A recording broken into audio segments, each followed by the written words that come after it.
Hello, friends. There once was a young and beautiful witch who lived in a small cottage in the woods. She had everything that any witch could possibly want: a big cauldron, an even bigger collection of spell books, and a handsome husband who brought her flowers and made her laugh. Yet somehow she felt empty inside. No amount of stirring, bubbling, or chanting seemed to lift the gloom that had settled over her. Then one day, while shopping for unicorn horn in the village market, she overheard some gossiping housewives talking about their husbands. "Oh, mine left me for a younger model," one said, wringing out her dress. "And my husband," another chimed in, "works late in the office every night.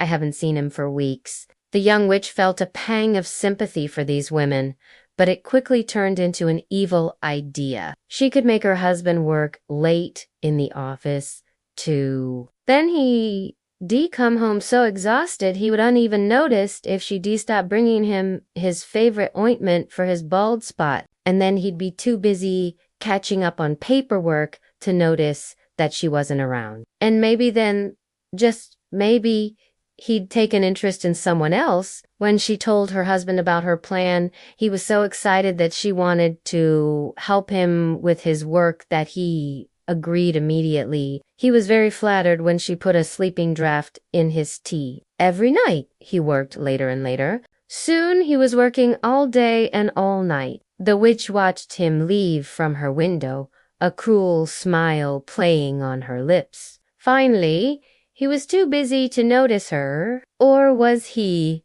One evening, the witch was stirring a particularly stinky concoction in her cauldron when she heard a knock at the door. Startled, she dropped her spoon. Who could it be? Her husband never came home during the day anymore. As she cautiously approached the door, she heard a familiar voice on the other side. "My darling wife, I'm home." Relief washed over her. Hadn't she put a sleeping draught in his tea last night? How could he be back already? Before she could think of a good excuse, he'd let himself in. "What happened?" she asked, trying to sound casual. "You weren't supposed to be back for 2 more days. The man chuckled and sat down at the table. "I know, but I couldn't wait to tell you that because of your help. I got the promotion I was hoping for." The witch's jaw dropped. All this time she'd been working extra hard to get him to fail at work. So he'd spend more time at home, but instead, her efforts had helped him get promoted. The man stood up, walked over to her, and embraced her. "Thank you for everything, my love. Now let's celebrate. I know just the place." And before the witch could even utter a word, he swept her off her feet and apparated away. They appeared in a clearing where a group of men and women were having a wonderful time dancing and drinking. Many of them were witches and wizards, and when they saw the couple, they waved and shouted, "Long live the happy couple." The man explained that this was his new office. They were all his colleagues from work. The witch felt tears prickling her eyes. All this time, she'd thought she was helping her husband, but really he'd just been working hard to advance his career. And she'd been so jealous that she'd wanted to destroy his life?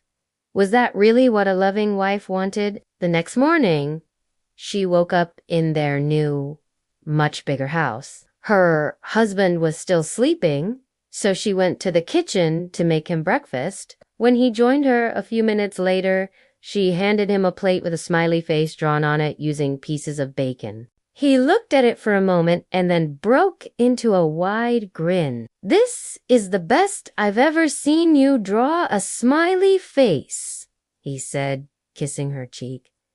"I love you, my dear." And she knew then that no amount of jealousy or anger would ever come between them again.